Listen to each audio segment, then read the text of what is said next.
नमस्ते। Invest in share channel में आप सभी को स्वागत है। आज हम डिस्कस करने वाले हैं इक्विटी लिंक सेविंग स्कीम मतलब ELSS फंड। देखिए, पहला मेरा ये रिक्वेस्ट है, ये मेरा बहुत नया चैनल है। मैं बंगाली हूँ और मेरा बंगाली में चैनल है, लेकिन हिंदी में ये पहला चैनल है, तो आप सभी को सपोर्ट बहुत ज़रूरी है हमारे लिए। तो काइंडली सब्सक्राइब बटन को प्रेस कर दीजिए। ELSS फंड क्या है?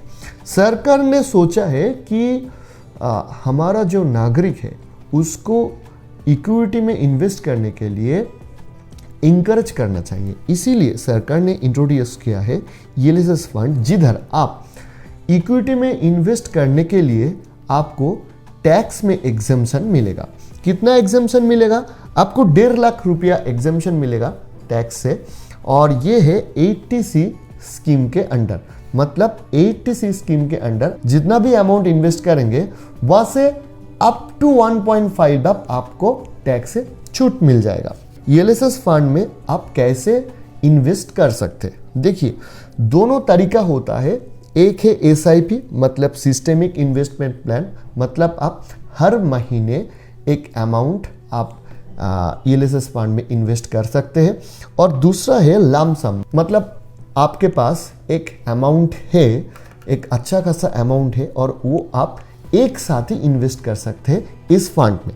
और ELSS फंड, देखिए, ये एक एक्चुअली म्यूचुअल फंड है, और इस म्यूचुअल फंड कैटेगरी में आपको टैक्स में छूट मिलता है।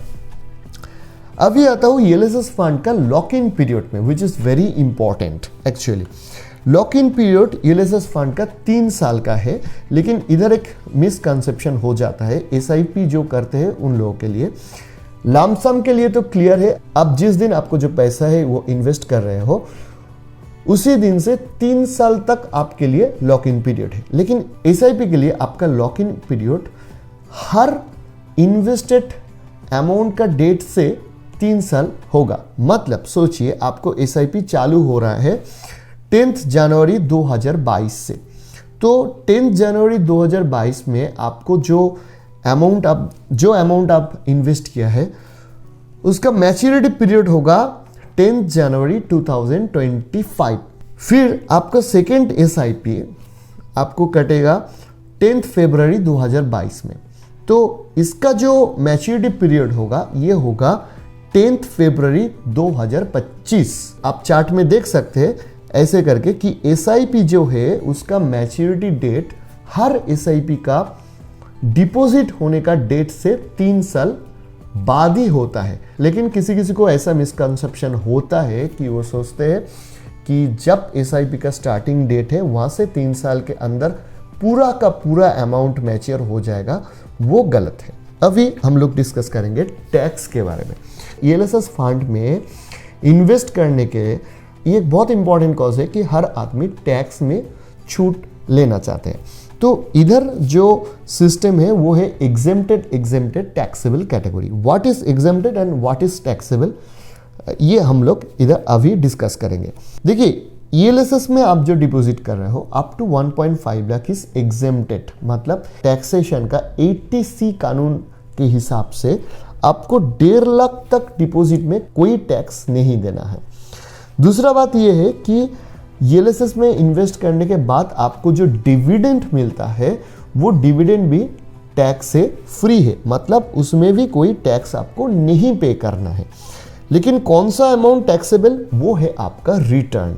आपको जो रिटर्न मिलेगा, रिटर्न का अमाउंट, अगर रिटर्न का गेन अमाउंट अगर 1 लाख से ज़्यादा हो जाएगा तो रिटर्न में आपको 10% long term capital gain taxes लगने वाला है।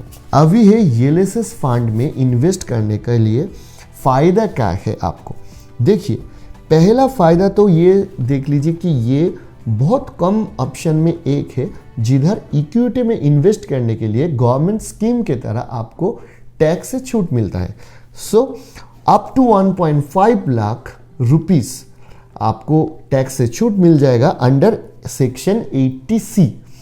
देन दूसरा ये बात है, देखिए, सरकारी स्कीम में टैक्स छूट पाने के बाद भी आप जो इन्वेस्ट कर रहे हो उधर जो दिक्कत है कि आप मार्केट का जो सुविधा है वो आपको नहीं मिलेगा। मतलब जब मार्केट बहुत फास्ट ग्रो कर रहा है तब मार्केट भी तो बहुत जल्दी ऊपर जाएगा, लेकिन उस सुविधा आप अवेल नहीं कर सकते हो अगर आप टैक्स छूट के लिए सरकारी स्कीम में इन्वेस्ट करते हो तो। लेकिन ईएलएसएस फंड में क्या होगा, अगर मार्केट ऊपर जाएगा तो आपको बेनिफिट होगा, लेकिन ये भी सच है, बहुत कड़ा सच है कि मार्केट नीचे जाएगा तो आपको लॉस भी होगा। दूसरी ये बात है कि और जो म्यूचुअल फंड है वैसे ही आप एसआईपी के रूप से इधर इन्वेस्ट कर सकते हो। दैट मीन्स आपको इन्वेस्टमेंट डिसिप्लिन जो है वो भी मेंटेन हो जाएगा। तीसरा ये बात है कि आपको अगर मार्केट के बारे में थोड़ा बहुत आइडिया है तो टैक्स छूट पाने के लिए आप ईएलएसएस फंड में लमसम में भी इन्वेस्ट कर सकते हो। अभी हम फंड का रिडीम्शन के बारे में डिस्कस करेंगे। देखिए, पैसे इन्वेस्ट तो करने के बारे में सभी ने डिस्कस करते हैं, लेकिन पैसे मिलेगा कब, तो इसके बारे में मैं बोल रहा हूँ कि ईएलएसएस फंड का पैसा आपको 3 साल के बाद ही मिलेगा, क्योंकि 3 साल के लिए लॉक इन पीरियड होता है। जो मानी आपको 3 साल के अंदर यूज होने का कोई चांसेस है, उसको आप ईएलएसएस फंड में मत इन्वेस्ट कीजिए। और दूसरा ये बात कि अगर कोई इमरजेंसी सिचुएशन हो भी जाए तो एक आपके लिए मतलब एक चांस है, क्योंकि बहुत सारा एजेंसी और बहुत सारा संस्था है जो लोन अगेंस्ट म्यूचुअल फंड देता है। मतलब आपका जो ईएलएसएस फंड है उसका डॉक्यूमेंट सबमिट करके आप 1 साल के लिए, इन जनरल 1 साल के लिए आप लोन भी ले सकते हैं। जितना ईएलएसएस फंड का अमाउंट है उससे 10 to 50% तक आपको लोन भी मिल जाएगा। लेकिन मेरा ये रिकमेंडेशन है कि आप मत लीजिए लोन, क्योंकि उनमें से आपको ज़्यादातर, ये जो सारा लोन है इनमें से आपको ज़्यादातर रिटर्न देना पड़ता है। इसका रेट ऑफ इंटरेस्ट बहुत हाई है। तो कोशिश यही कीजिए कि जो मनी आपको 3 साल के अंदर नहीं लगेगा वही ईएलएसएस फंड में इन्वेस्ट कीजिए। अभी हम ईएलएसएस फंड के साथ कंपेयर होने वाले और जो 2 बहुत पॉपुलर इंडिया में स्कीम है एनपीएस और पीपीएफ, इसका एक चार्ट में कंपेयर करेंगे।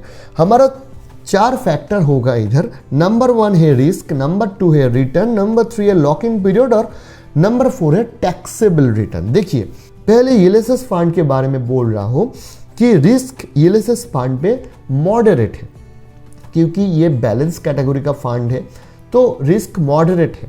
दूसरा, रिटर्न के मामले में ये यहाँ पर आपको 12 से 15% तक रिटर्न मिल ही जाएगा लॉन्ग टर्म के लिए। लॉक इन पीरियड देखिए 3 साल का है ईएलएसएस फंड का। और चौथा, टैक्सेबल रिटर्न।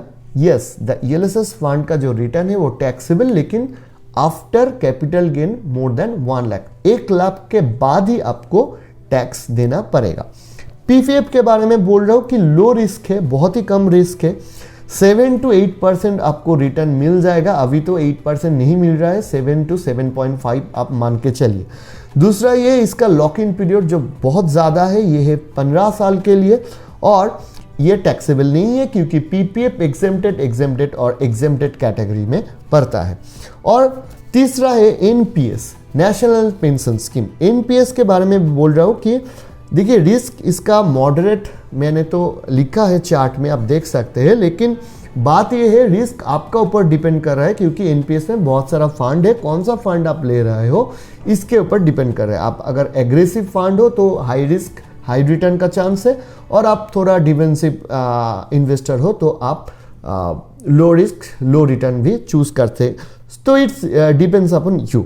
रिटर्न के मामले में मैं 8 से 13% इधर चार्ट में आप देख सकते हैं। 8 क्योंकि एनपीएस में बहुत सारा कैटेगरी का फंड है, तो 8 से 13% आप मान के चले। लॉक इन पीरियड देखिए, इसका लॉक इन पीरियड है टिल रिटायरमेंट, मतलब टिल 60 ईयर्स। आप 60 साल का उम्र के पहले इसको नहीं रिडीम कर सकते हो। देखिए, इसका रिटर्न टैक्सेबल नहीं है, ये भी एग्जेम्प्टेड और एग्जेम्प्टेड कैटेगरी में पड़ता है। तो ELSS फंड और बाकी जो दो मतलब इन्वेस्टमेंट ऑप्शन है, इनमें से देखिए अगर आप रिटर्न के बारे में सोच रहे हो, मतलब कितना परसेंटेज आपको रिटर्न मिलेगा, और आप अगर लॉक इन पीरियड के बारे में सोच रहे हो, तो ELSS फंड क्लियर कट इधर विनर है। लेकिन आप अगर रिस्क और टैक्सेबल रिटर्न के बारे में सोच रहे हो तो PPF और NPS ज़्यादातर अच्छे हैं। और अभी हम लोग और 2-3 स्पेशल इंपॉर्टेंट पॉइंट में बोल रहा हूँ ELSS फंड के बारे में। देखिए ELSS फंड में अगर डिविडेंड फंड और ग्रोथ फंड दोनों ही होता है। डिविडेंड में आपको डिविडेंड मिल जाएगा, लेकिन डिविडेंड टैक्सेबल नहीं है। और ग्रोथ फंड में डिविडेंड अगर आप नहीं लेते हो तो डिविडेंड का भी कंपाउंडिंग हो जाएगा। तो मेरा रिकमेंडेशन है आप ग्रोथ फंड ही चूज कीजिए, और उसके साथ साथ आपके पास ये भी ऑप्शन है, अगर आप एग्रेसिव फंड हो तो ऐसे ही ELSS फंड चूज कीजिए, जिधर स्मॉल कैप और मिड कैप का प्रोपोर्शन ज़्यादा है, क्योंकि उसका रिटर्न का चांस भी ज़्यादा है लेकिन रिस्क भी ज़्यादा है। और आप डिफेंसिव इन्वेस्टर हो तो आप ऐसा फंड चूज कीजिए जिधर लार्ज कैप का पोर्शन ज़्यादा है। तो it's depends upon you. Comment करके बताइए कि कैसा लगा ये एपिसोड, और ELSS फंड के बारे में आपको और क्या क्या क्वेश्चन है वो भी बताइए, क्योंकि हम लोग एक Q&A सेशन करेंगे इस एपिसोड का। कमेंट का जो क्वेश्चन आएगा उसके ऊपर, तो जुड़े रहिए हमारे साथ। और ये नया चैनल है, आपका सपोर्ट बहुत इंपॉर्टेंट है हमारे लिए। Please subscribe us and support us. Thank you.